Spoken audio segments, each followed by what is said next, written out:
Hello बच्चों, आज मैं बात करूंगा जो स्टूडेंट ट्वेल्थ की एग्ज़ाम 2026 में देंगे उनके लिए फिजिक्स का मैं यहाँ पे ऑनलाइन आपको बताऊंगा। ओनली एनसीईआरटी बेस्ड होगी, कोई भी फालतू की बातें नहीं होगी या कोई फालतू की कंसेप्ट ट्वेल्थ के में नहीं आएगी। जैसे कि आईआईटी में पूछा जाता है या जेईई में पूछा जाता है, उस तरह की बात नहीं होगी। ओनली ट्वेल्थ की बात होगी, क्योंकि बच्चों को ट्वेल्थ में 2025 में प्रॉब्लम हुई थी। बच्चे कहते थे कि बहुत स्टैंडर्ड क्वेश्चन है। कुछ क्वेश्चन जेईई मेन और आईआईटी का भी था ऑब्जेक्टिव, जैसे कि 2005, 2004, 2003 में पूछा हुआ स्क्रीनिंग टाइप्स ऑब्जेक्टिव हुआ करती थी। वो क्वेश्चन आपको ऑब्जेक्टिव में ही रख दिया था, ट्वेल्थ के ऑब्जेक्टिव में। जाहिर सी बात है कि पहले के आईआईटी 2005, 6, 7 की जो आईआईटी थी ऑब्जेक्टिव, उसके भी क्वेश्चन काफ़ी स्टैंडर्ड हुआ करते थे, काफ़ी अच्छे क्वेश्चन हैं। इस बार जो बोर्ड हुई 2025 में, उसमें देखा गया कि कुछ ऑब्जेक्टिव आईआईटी के भी है और वो सच है, लेकिन ज़्यादा नहीं है, कुछ ही थे। क्योंकि ज़्यादा देंगे तो पेपर बहुत सारे बच्चे जो है नहीं कर पाएंगे। तो हम लोग एनसीईआरटी बेस्ड पढ़ेंगे और कंसेप्ट बेस्ड पढ़ेंगे, ताकि कोई भी क्वेश्चन छूटे नहीं। या हम लोग कंसेप्ट के अनुसार पढ़ेंगे तो शायद ही कोई क्वेश्चन छूट पाएगा। ट्वेल्थ में अगर आप बात करें तो एनसीईआरटी की ही किताब की बात की जाती है। एनसीईआरटी बेस्ड ही बहुत सारे गाइड्स आते हैं, जैसे कि एग्जाम आइडिया, ओसवाल, बहुत सारे हैं किताबें आते हैं जो प्योर एनसीईआरटी बेस्ड होती है। जो टॉपिक एनसीईआरटी बुक में है वही चैप्टर या वही टॉपिक आपको गाइड्स में मिलेंगे। ओके, तो बच्चे क्या करते हैं कि लास्ट में गाइड्स खरीद लेते हैं और उसको पढ़ने की कोशिश करते हैं। हालांकि पढ़ने की कोशिश तो करनी चाहिए, लेकिन फिजिक्स में ये प्रॉब्लम होती है ना कि आप किसी क्वेश्चन को याद करना बड़ा डिफिकल्ट होती है। आप याद करके उसको लिख देना बहुत मुश्किल होती है, और क्वेश्चन की संख्या बहुत ज़्यादा होती है। 10th जैसा नहीं होती है। 11, 12th में जो क्वेश्चन होती है उनकी संख्या बहुत ज़्यादा होती है। आपको 70 मार्क्स का अगर देखिएगा तो आपको थियोरेटिकल जो क्वेश्चन होती है वो क्वेश्चन आएगी 70 मार्क्स की आएगी। 70 मार्क्स के क्वेश्चन होंगे, तो 70 मार्क्स में आप देखोगे तो ऑब्जेक्टिव मिलेगी आपको। ऑब्जेक्टिव सिंगल ऑप्शन वाली ऑब्जेक्टिव मिलेगी। तो ऑब्जेक्टिव का जवाब देना थोड़ा डिफिकल्ट है, मतलब कि आप पूरे चैप्टर पढ़े रहेंगे, समझे रहेंगे, तभी आपको ऑब्जेक्टिव का जवाब मिलेगा। क्लियर है? या कुछ क्वेश्चन याद कर सकते हैं चैप्टर वाइज। अगर एक चैप्टर में 40-50 क्वेश्चन आप याद करते हैं तो आपको मे बी ये क्वेश्चन आप कैचअप कर सकते हैं। और ये 10 क्वेश्चन है तो 10 मार्क्स का है, तो काफ़ी सॉलिड है। अगर 10 मार्क्स का है ऑब्जेक्टिव और 10 क्वेश्चन आपके सही हो गए तो आपके परसेंटेज में काफ़ी इंक्रीमेंट हो सकती है। दूसरी जो आती है वो है very short question. Very short question answer आपको करना रहता है। बहुत छोटी क्वेश्चन होती है जिसकी जवाब 2 या 3 लाइन में देनी रहती है। कुछ वर्ड्स होते हैं, उसके अकॉर्डिंग आपको लिखने रहते हैं। 2 लाइन्स या 3 लाइन्स इनफ है। एक होती है शॉर्ट क्वेश्चन। शॉर्ट क्वेश्चन और वेरी शॉर्ट क्वेश्चन और शॉर्ट क्वेश्चन, इसका गाइड नहीं कर सकते, मतलब कि आप इसका गेस नहीं कर सकते हैं कि ये क्वेश्चन 2026 में आएगा। ये बड़ा मुश्किल काम है। कहने का मतलब ये हुआ कि सारे आपको टॉपिक पढ़ने होंगे, शुरू से पढ़ने होंगे। ऐसा नहीं कि लास्ट में आपने 2 मंथ्स पढ़ा और सारे का जवाब दे देंगे, ऐसा नहीं हो सकता है ना। दिसंबर पढ़ा, जनवरी पढ़ा, फरवरी में एग्जाम दिया, ऐसा करना थोड़ा सा मुश्किल है।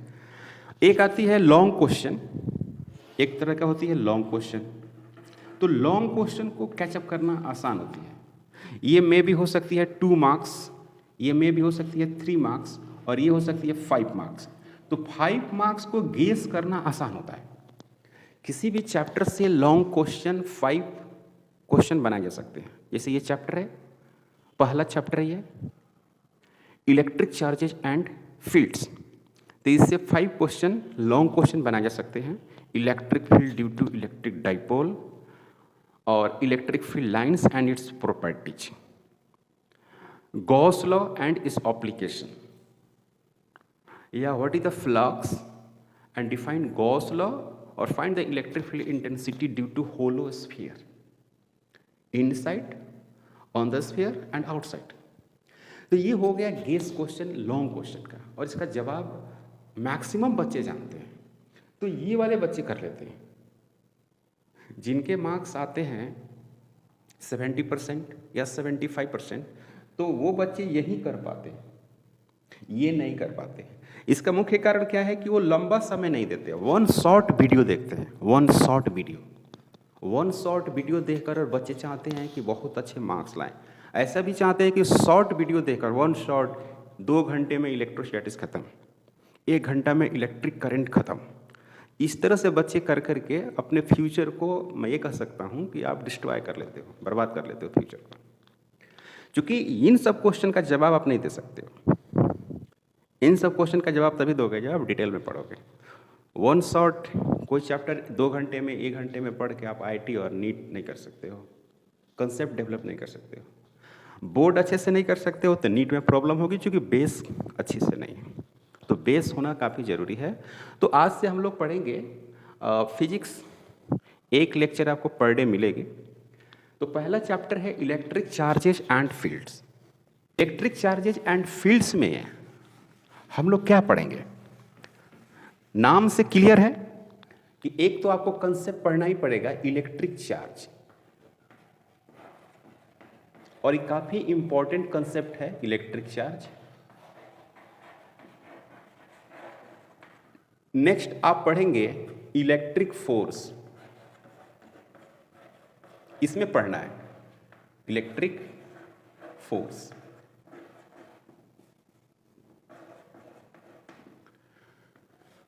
नेक्स्ट है इलेक्ट्रिक फील्ड,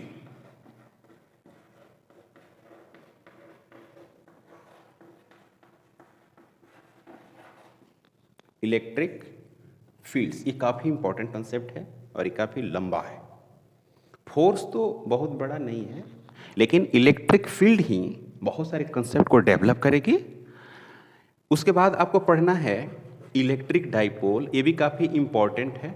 ये बातें आप केमिस्ट्री में भी थोड़ा सा इसकी आइडिया वहाँ भी मिलती है, इसी से मिलता जुलता यहाँ भी कंसेप्ट है। यहाँ पे न्यूमेरिकल है, मैथमेटिकल न्यूमेरिकल, और केमिस्ट्री में इलेक्ट्रिक डाइपोल जो होता है स्ट्रक्चर के अनुसार आप इलेक्ट्रिक डाइपोल पता करना चाहते हैं और मॉलिक्यूल का नेचर जानना चाहते हैं कि वो पोलर है या नॉन पोलर है, ये केमिस्ट्री में बात करते हैं। यहाँ पर एक डेराइव होगा फार्मूला इलेक्ट्रिक डाइपोल में, और वहाँ पे बनेगा numerical electric dipole moment. Moment एक वर्ड इसमें है। तो ये चैप्टर, ये टॉपिक आएगी इस चैप्टर में, तो हम लोग बात करेंगे। जो लास्ट है वो है electric flux, electric flux, Gauss law and its application,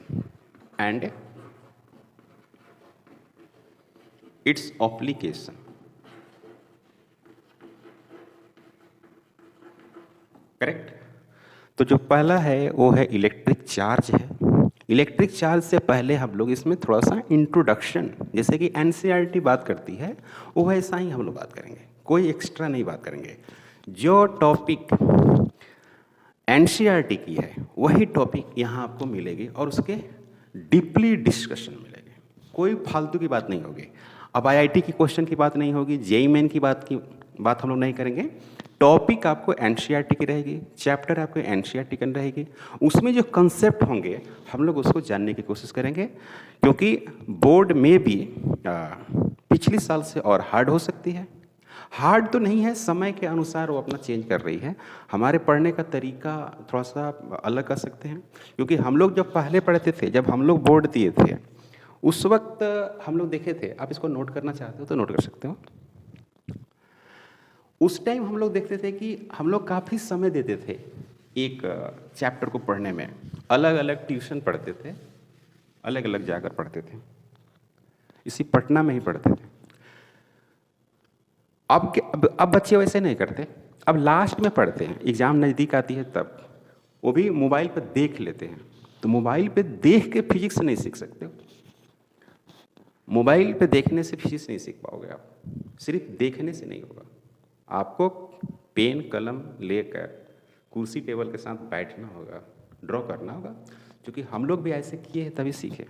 okay, तो इसमें जो हम लोग बात करेंगे पहला चैप्टर में, एनसीईआरटी के जो पहली चैप्टर है, पहली और दूसरी चैप्टर दोनों, तो मैं पहली की बात कर रहा हूँ। इसमें एक वर्ड होगा इलेक्ट्रोस्टैटिक, इलेक्ट्रोस्टैटिक्स, इसको हम पढ़ते हैं। इसमें दो वर्ड है, एक है इलेक्ट्रो और दूसरी है स्टैटिक।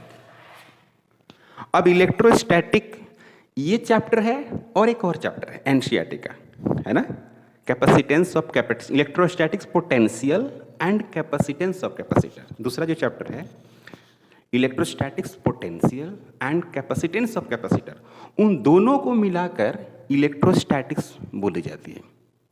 इलेक्ट्रो का मतलब है चार्ज,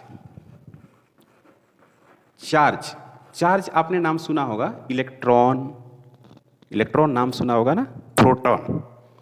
तो ये दो एक फंडामेंटल पार्टिकल है, इलेक्ट्रॉन और प्रोटॉन। किसी एटम में इलेक्ट्रॉन, प्रोटॉन, न्यूट्रॉन होते हैं। कोई भी एटम है उसमें 3 पार्टिकल होती है। तो स्टडी करने के बाद ये पता चला कि जो इलेक्ट्रॉन है, जो प्रोटॉन है, उन पे एक चार्ज होती है। अब चार्ज क्या है यही तो पढ़ना है। चार्ज होती है और नेगेटिव पॉजिटिव वगैरह वगैरह अपना करते हैं हम लोग। न्यूट्रॉन भी होता है, उस पर कोई चार्ज नहीं होता है। तो यहाँ पे इलेक्ट्रॉन और प्रोटॉन की बात होगी, न्यूट्रॉन की बात नहीं होगी, क्योंकि चार्ज नहीं होती। तो जब उन पे चार्ज नहीं होती है तो मैं उनकी बात नहीं करूँगा। क्लियर? तो आपने देखा होगा कुछ इस तरह के सिंबल टीचर देते होंगे, क्यू है ना, उस पर प्लस माइनस इस तरह से सिंबल देते होंगे, क्योंकि चार्ज पॉजिटिव हो सकती है और नेगेटिव हो सकती है। तो चार्ज के बारे में हम लोग अच्छे से पढ़ेंगे। तो this is the representation of electric charge, plus and minus. अच्छा, स्टैटिक्स मीन्स दैट, आपने फिजिक्स के पहला चैप्टर 11 में पढ़ा होगा स्टैटिक्स, डायनामिक्स बहुत सुना होगा आपने। स्टैटिक्स का मतलब हुआ रेस्ट। इसका मतलब ये हुआ कि हम लोग जो बात करेंगे वो चार्ज एट रेस्ट की बात करेंगे। किसी मटेरियल पे या किसी ऑब्जेक्ट पे या किसी सरफेस पे चार्ज क्या होगा, रुका हुआ रहेगा। और रुका हुआ चार्ज क्या क्या कर सकता है, ये इस चैप्टर में पढ़ना है। ये चार्ज चलेगा नहीं, जैसे ही चार्ज चलेगा, मूव करना स्टार्ट करेगा, तो आप समझो कि इलेक्ट्रिक करंट आ गई, थर्ड चैप्टर आ जाएगी। सही है? तो इसमें हम लोग रुका हुआ चार्ज की बात करेंगे। सपोज दैट्स कि ये एक मटेरियल है या कोई एक ऑब्जेक्ट है और इस पे इस तरह से plus plus plus plus charge दिया हुआ है ऐसे।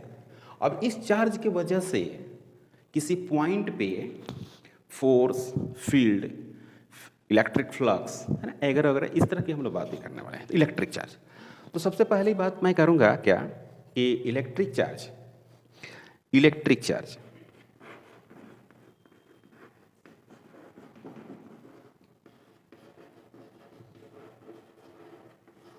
इस तरह से सिंबल मिलेगा या ऐसे सिंबल मिलेगा।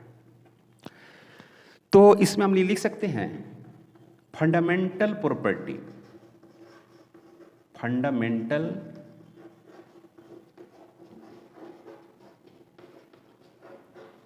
प्रॉपर्टी है charge produce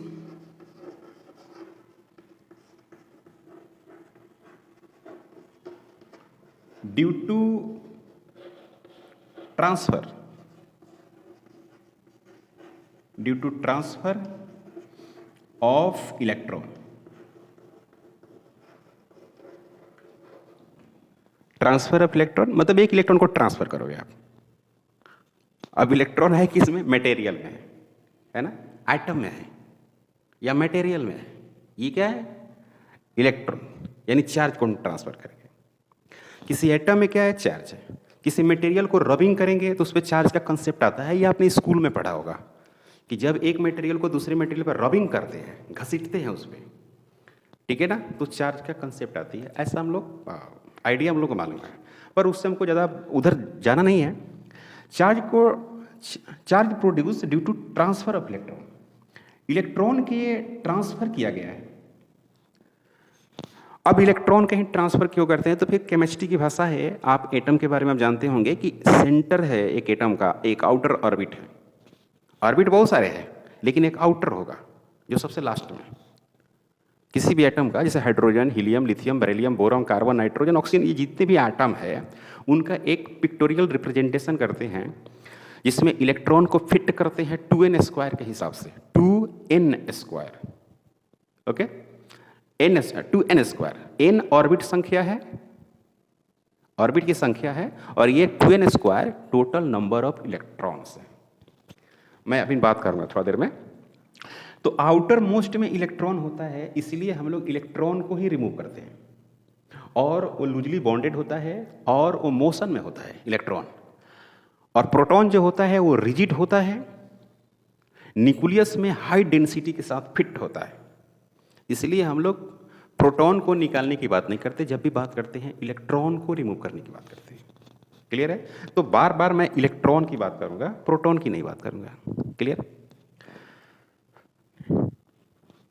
loss of electron, loss of electron, जो इलेक्ट्रॉन का लॉस करता है, this is the representation of electron. The loss of electron becomes positively charge, उसको बोलते हैं positive charge.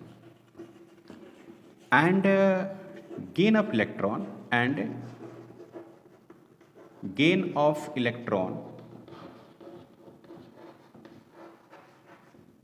becomes negatively charged, becomes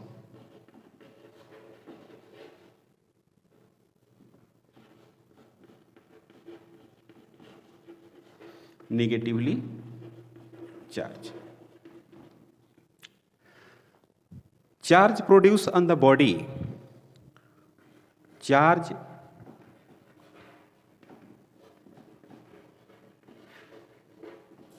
produce on the body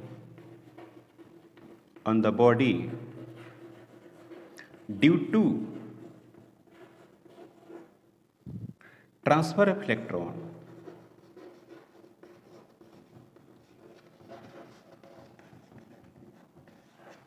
आप यहां पर बॉडी न लिखकर आप एटम लिख दो, क्योंकि मैं बात करूंगा एटम की।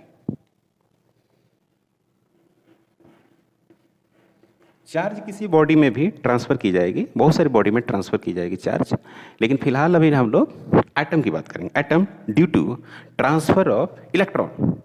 तो चार्ज किसी बॉडी पे जो होगी वो इस तरह से होगी, Q equal to plus minus N into E। Q charge on the body, Q या charge on the atom, charge on the atom, E electronic charge, E electronic charge,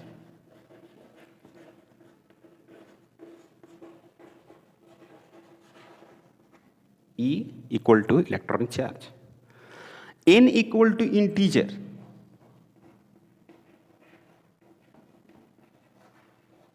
integer मतलब ये नंबर है, वो क्या हो सकती है 1 2 3 plus minus plus minus plus minus, ये सब के सब क्या है इंटीजर है, प्लस भी हो सकते हैं और माइनस भी हो सकते हैं, फ्रैक्शन नहीं हो सकते हैं। फ्रैक्शन का मतलब है 1/2 नहीं हो सकता, 3/2 नहीं हो सकता है, प्लस या माइनस। क्लियर है?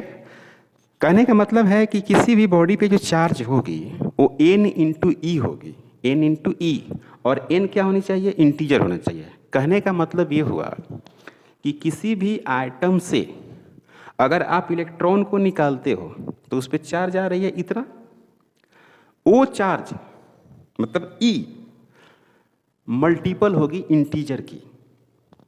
कहने का मतलब यह है कि n की वैल्यू 1 हो, मतलब कि एक इलेक्ट्रॉन ट्रांसफर किया जा सकता है। n इक्वल टू 2 हो, मतलब कि 2 इलेक्ट्रॉन ट्रांसफर किया जा सकता है।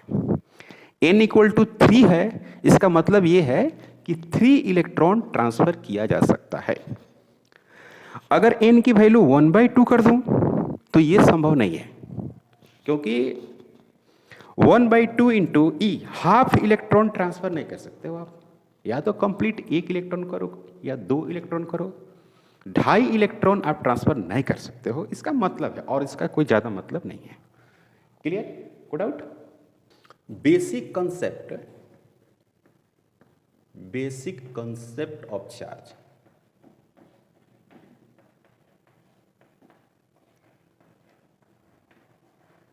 बहुत अच्छे से आप समझो इसको, है ना, बेसिक कंसेप्ट ऑफ चार्ज। तो मैं क्या करता हूं, यहां पर मान लेता हूं कुछ Q1 charge, Q1 and N1 charge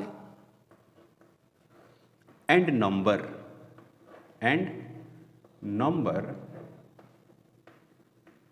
of electron. Clear है? This is the electron, this is the electron, complete आप लिख लो electron. Q1 is the charge, N1 number of electron, Q2 and N2 charge and number of proton। किसी भी atom में 2 तरह के charge होते हैं, पॉजिटिव और निगेटिव होते होंगे, ये तो हमें भी पता नहीं है, अभी मान लो नहीं मालूम है, करेक्ट?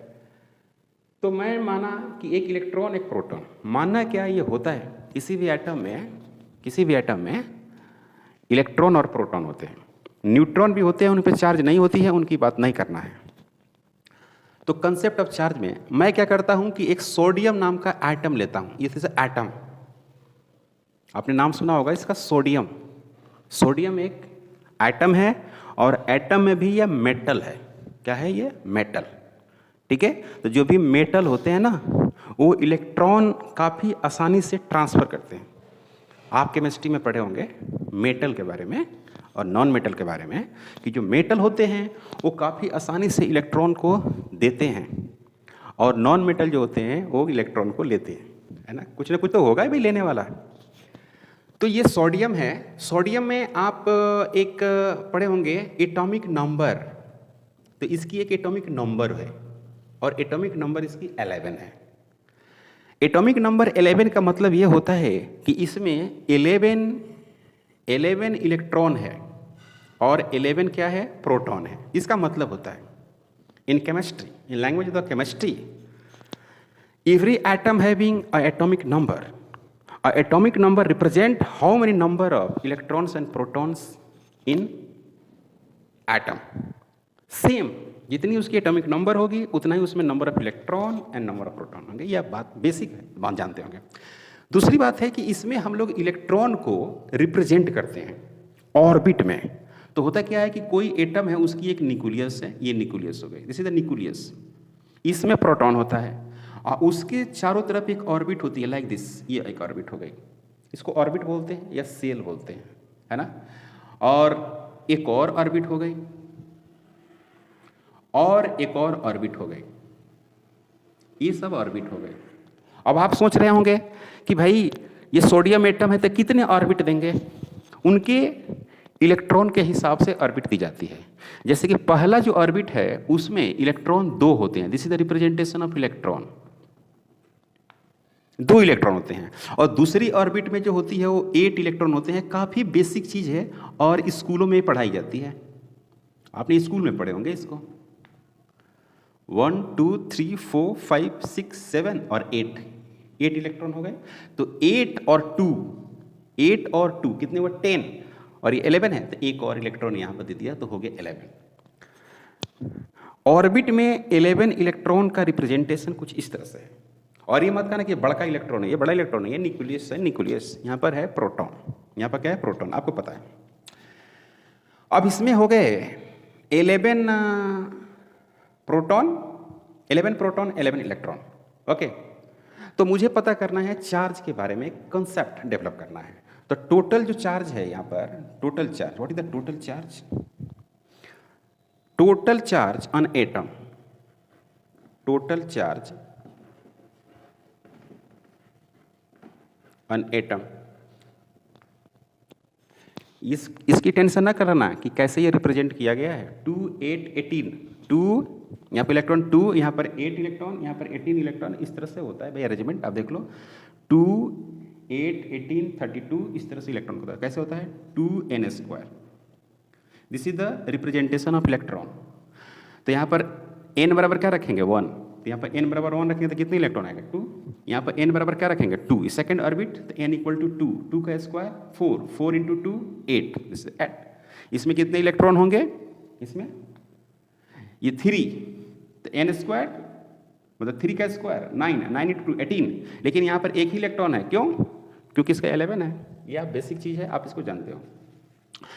अब यहाँ पर क्या है कि total charge on atom, Q इसका सिंबल है, Q। Total charge on the atom क्या है, Q है। अब Q है तो कितने इलेक्ट्रॉन हैं, N1 यहाँ पर इलेक्ट्रॉन, मतलब यहाँ पर इलेक्ट्रॉन कितने हो गए 11, और प्रोटॉन कितने हो गए 11। नंबर है N1 नंबर ऑफ इलेक्ट्रॉन, तो यहाँ पर 11 है। N2 नंबर ऑफ प्रोटॉन कितना है 11 है, और चार्ज कितना A। तो मैं अभी एक फार्मूला बताया था Q इक्वल टू NE, क्या बताया था Q इक्वल टू NE। तो यहाँ पे जो चार्ज होगा टोटल चार्ज वो कितना होगा 11Q1, charge of electron. This is the 11Q2, this is the charge of proton. तो टोटल चार्ज एटम क्या आ गए। अब आप स्कूल में एक और बात पढ़े होंगे कि चार्ज इलेक्ट्रिकली न्यूट्रल होते हैं। Charge electrically neutral, charge on atom, मतलब कि एटम है ये, दिस इज एटम। चार्ज या ऐसे लिख दीजिए इलेक्ट्रिकली न्यूट्रल होते हैं atom is electrically neutral.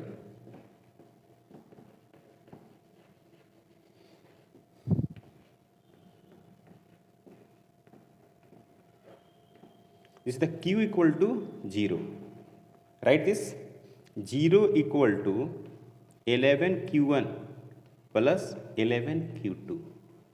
11Q1 equal to 11Q2. इसका क्या मतलब है 11Q1 minus 11Q2, 11Q1 11Q2, Q1 equal to minus Q2। इसका क्या मतलब है, इसका मतलब ये आया कि जो चार्ज ऑफ इलेक्ट्रॉन होंगे और जो चार्ज ऑफ प्रोटॉन होंगे वो इक्वल मैग्नीट्यूड के होंगे, इक्वल मैग्नीट्यूड के होंगे, लेकिन उनकी नेचर क्या होगी, अपोजिट होगी। नेचर क्या होगी, अपोजिट होगी। जैसे कि Q1 charge of electron negative और Q2 क्या हो गया, charge of proton positive, charge of proton positive, इस तरह से वैल्यू जाएगी। तो चार्ज जो होंगे इलेक्ट्रॉन का, चार्ज ऑफ इलेक्ट्रॉन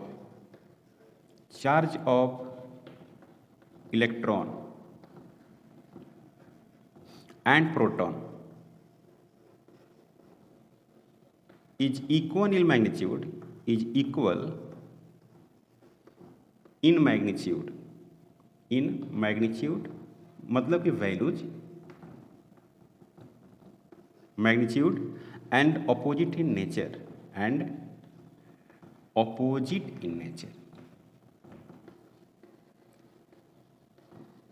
ये मालूम हो गया। क्या मालूम हुआ आपको कि भाई इलेक्ट्रॉन का चार्ज नेगेटिव और प्रोटॉन का चार्ज पॉजिटिव। अब ये नहीं कहना है कि भाई इलेक्ट्रॉन का ही नेगेटिव क्यों है, इलेक्ट्रॉन का ही नेगेटिव उन्होंने माना, फ्रैंकलिन ने इलेक्ट्रॉन को ही नेगेटिव माना, इसमें कोई लॉजिक नहीं है। उन्होंने माना है कि भाई इलेक्ट्रॉन का चार्ज नेगेटिव है और प्रोटॉन का चार्ज पॉजिटिव है, इसका कोई अपना अलग कंसेप्ट नहीं है। क्लियर है, उन्होंने मान लिया दोनों इक्वल आ रहे हैं तो इक्वल वैल्यूज होगी। अब ई का वैल्यू आप रख लो, ई का वैल्यू जो होती है वो होती है 1.6 into 10 to the power -19 coulomb. Coulomb is the unit of charge. 1.6 into 10 to the power -19 coulomb. तो चार्ज ऑफ इलेक्ट्रॉन और चार्ज ऑफ प्रोटॉन का वैल्यू सेम होगा, एक पॉजिटिव दूसरी निगेटिव। क्लियर, नो डाउट, आप इसको नोट कर सकते हो। अब मैं बात करूंगा पॉजिटिव चार्ज की, पॉजिटिव चार्ज। पॉजिटिव चार्ज कैसे आएगी? मैं क्या करता हूं कि यहां से इलेक्ट्रॉन को क्या करता हूं, मैं ट्रांसफर कर देता हूं, एक रिमूव कर देता हूं इलेक्ट्रॉन को। तो जब मैं रिमूव करूंगा इलेक्ट्रॉन को, तो ये इलेक्ट्रॉन कितने हो जाएंगे? 10 इलेक्ट्रॉन हो जाएंगे। आपको पता है कितने इलेक्ट्रॉन होंगे? 10। मतलब कि आपको आएंगे 10E। क्या जाएगा? 10E with negative sign. मतलब कि इस पर टोटल जो चार्ज हो गए वो 10 हो गए, मतलब कि 10 इलेक्ट्रॉन हो गए। लेकिन प्रोटॉन यहां पर कितने हैं? यहां पर प्रोटॉन कितने हैं? 11 प्रोटॉन। और पहले से था, पहले से ही था यहां पर कितना? 11 इलेक्ट्रॉन। लेकिन अब हो गया 10 इलेक्ट्रॉन। तो अब इस पे कितना चार्ज होगा टोटल? प्लस 11 क्या हो गया? प्रोटॉन। तो Q जो होगा, Q वो क्या लिखेंगे? 11 इलेक्ट्रॉन माइनस 10 इलेक्ट्रॉन। तो क्या बच जाएगा? ये इलेक्ट्रॉन आप नहीं कहो, E कहो इसको, है ना, E, स्मॉल E। तो कितना हो जाएगा? Plus E। अब देखो रहा क्या आ गया? प्लस E आ गया। मतलब कि इस एटम पे जो चार्ज होगा वो पॉजिटिव होगा। तो यहां पर लिखेंगे टू गिव, यहां पर लिख सकता हूं to give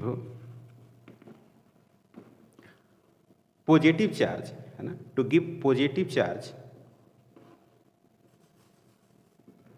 to give positive charge on an atom, we have to remove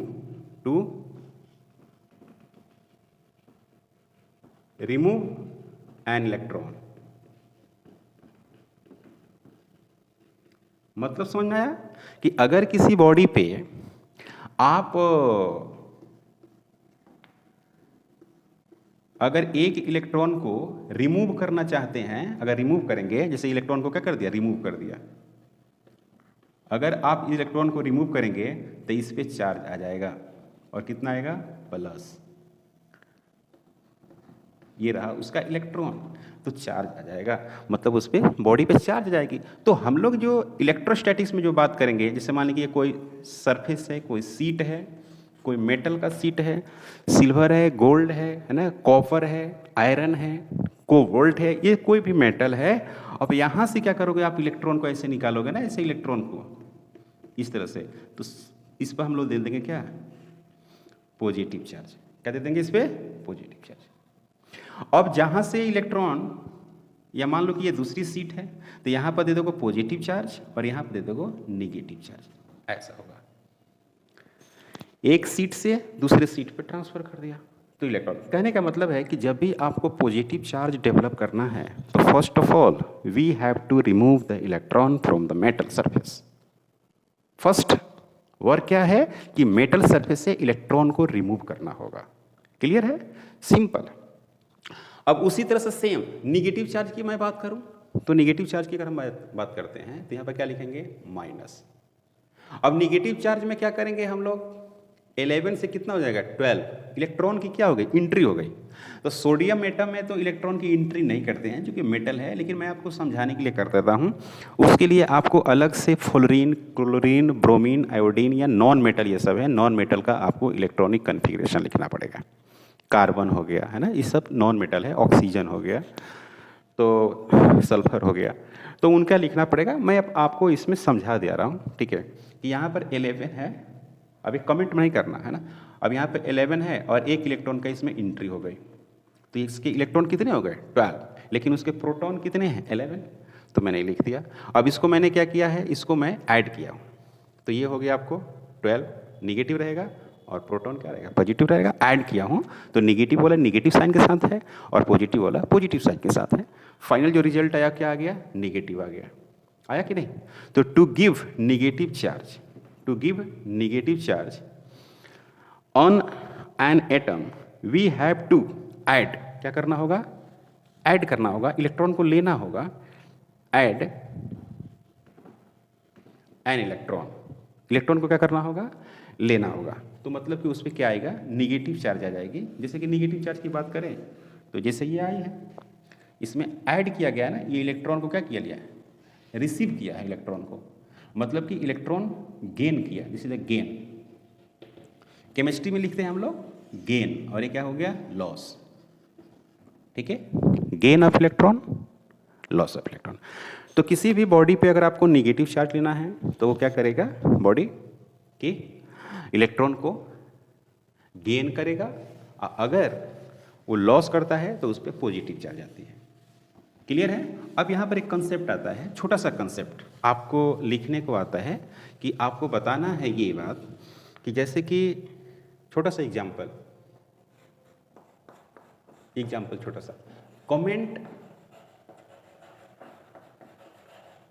on charge and mass of an ionic atom. Ionic atom, ionic atom का मतलब होता है कि वैसा एटम जिसपे क्या आया हो, चार्ज आया हो। तो जैसे कि आपको NaCl क्या लिया मैंने, NaCl। तो सोल्यूशन में बात ये करेंगे यहाँ पर कि जैसे NaCl नो चार्ज, इस पर कोई नेट चार्ज नहीं है, अभी क्या है, नो चार्ज, कोई चार्ज नहीं है इस पर। क्यों, क्योंकि कोई इलेक्ट्रॉन का लेन देन नहीं हुआ है। देखिए आप केमिस्ट्री में पढ़ते होंगे ना, इसको ऐसे लिखते होगा, सेपरेट करते होगा, तो Na+ और Cl-, इस तरह से लिखते हैं ऐसे, या इसको थोड़ा सा और अच्छे ढंग से आप ऐसे लिखते हो Na, ठीक है, और इसको ऐसे लिख देते हो Na+, एक इलेक्ट्रॉन इन्होंने दिया, मतलब कि इलेक्ट्रॉन लॉस कर दिया। यहाँ पर लिखते हो Cl, ठीक है, और यहाँ पर आप लिखोगे माइनस करके ऐसे, और ये बन जाता है क्या, Cl-, इस तरह से लिख जाता है। मतलब इसने गेन किया है, क्या किया, इसने लिया तब नया बना Cl-। इसने क्या किया, एक इलेक्ट्रॉन दिया तो एक नया बना, कुछ इस तरह से ऐसे होता है। ओके, फिर आप इसमें बात करते हो कि इलेक्ट्रोस्टैटिक्स फोर्स के चलते ये दोनों अपने में क्या हुआ है, सट गया है, आयनिक बॉन्ड बोलते हो। यही हम लोग यहाँ पर पढ़ना है, इलेक्ट्रोस्टैटिक्स फोर्स की बात करेंगे, इसलिए मैं चार्ज की बात कर रहा हूँ, क्योंकि जो फोर्स लगेंगे वो दो चार्ज के बीच में लगेंगे, वो अट्रैक्टिव फोर्स और रिपल्सिव फोर्स, इस तरह की बातें होती है। तो केमिस्ट्री में आप अट्रैक्टिव फोर्स पढ़ते हो, क्योंकि आपको मॉलिक्यूल, एटम से मॉलिक्यूल बनाने रहते हैं। जैसे एक मॉलिक्यूल हो गया, मॉलिक्यूल है और ये दो आयनिक एटम से बना हुआ है, तो आप कहते हो कि ये फोर्स ऑफ अट्रैक्शन के द्वारा ये खींचा गया है, एक दूसरे को खींच लिया, अपने पास में सट गया, सटने के बाद ऐसा दिखने लगा। क्लियर। तो सवाल मेरा यहाँ पर ये है कि कमेंट ऑन चार्ज एंड मास, तो इसका जो होगा, देखो इसका चार्ज जो हो गया +E हो गया, इसकी जो चार्ज हो गई वो -E हो गई, करेक्ट। इसकी जो भी मास थी उसमें डिक्रीमेंट आया है, घटा है मास, इसमें ऑब्जेक्टिव पता है, और इसमें जो भी मास है उसमें इंक्रीमेंट हुआ है, बढ़ा है। क्यों हुआ है, क्योंकि हमने ट्रांसफर करते हैं, क्या करते हैं हम लोग, ट्रांसफर करते हैं। जैसे Na है और Cl है, तो Na से Cl को ट्रांसफर किया गया, तो Na से जब Cl को ट्रांसफर किया गया तो इसमें इलेक्ट्रॉन की संख्या घट गई, तो निगेटिव चार्ज क्या हो जाएगी, घट जाएगी। ध्यान से देखना, निगेटिव चार्ज घट जाएगी, पॉजिटिव चार्ज इसमें क्या कर जाएगी, बढ़ जाएगी। मैंने पॉजिटिव चार्ज का विथ रेस्पेक्टिव वैल्यू क्या हो जाएगी, घट जाएगी। यहाँ पर निगेटिव चार्ज क्या हो जाएगी, बढ़ जाएगी, और यहाँ पर पॉजिटिव चार्ज क्या करेगी, घट जाएगी। मास क्या हो जाएगा, बढ़ जाएगा। इसमें जो मास होगा वो क्या हो जाएगा, घट जाएगा। क्यों घट जाएगा भाई, क्योंकि ट्रांसफर क्या हुआ है, इलेक्ट्रॉन, और इलेक्ट्रॉन साहब का अपना मास भी होता है। तो आप लिखोगे कि जैसे कि मास ऑफ इलेक्ट्रॉन, और ये कितनी होती है, 9.1 इंटू 10⁻⁻31 kg, इतनी होती है वैल्यूज, 9.1 इंटू 10⁻⁻31 kg।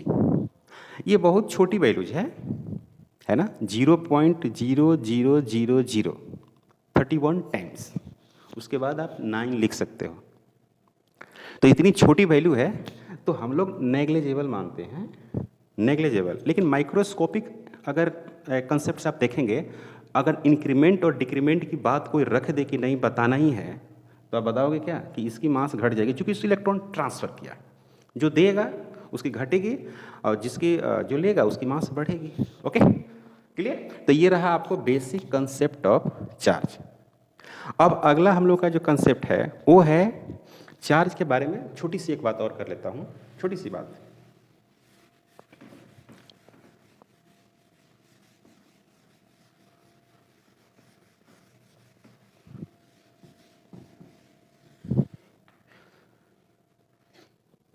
चार्ज में एक बात क्लियर हो गई कि यह पॉजिटिव भी होगी, निगेटिव भी होगी और जीरो, इसको न्यूट्रल कहते हैं। क्या बोलते हैं?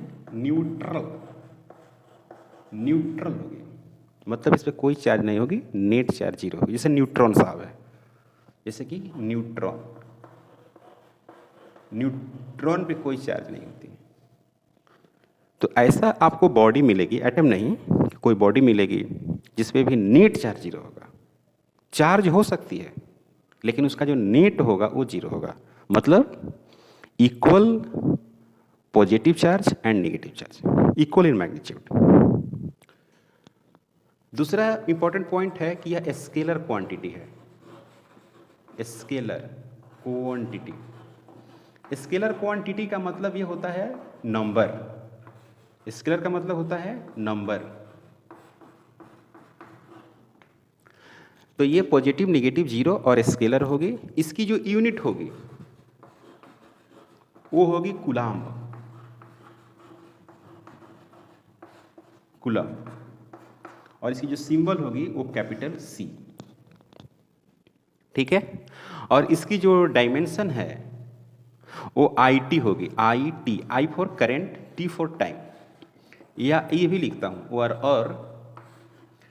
AT, A फॉर एम्पियर और T for time, I for current and T for time. Okay. और इसके जो फार्मूले होंगे, एक तो स्टैटिक में जो फार्मूला होगा इसका, जो मैंने बताया है आपको फार्मूला, वो होगा स्टैटिक्स में, इलेक्ट्रोस्टैटिक्स में Q is equal to N into E, और करंट में Q is equal to I into T, I into T। आप ये स्कूल में पढ़े होंगे। This is the current, this is the current and this is the time. दोनों से आप चेक करोगे तो आपको डायमेंशन और यूनिट सेम मिलेगी। करेक्ट? तो आज का लेक्चर, जो पहला लेक्चर है, एक बेसिक कंसेप्ट थी इलेक्ट्रोस्टैटिक्स के बारे में, आपके बोर्ड के बारे में। तो आज की जो लेक्चर है यहाँ पर फिनिश करते हैं। चैनल पर अगर आप नए हैं तो सब्सक्राइब करेंगे, कमेंट करेंगे, दोस्तों को भी शेयर करेंगे। Thank you.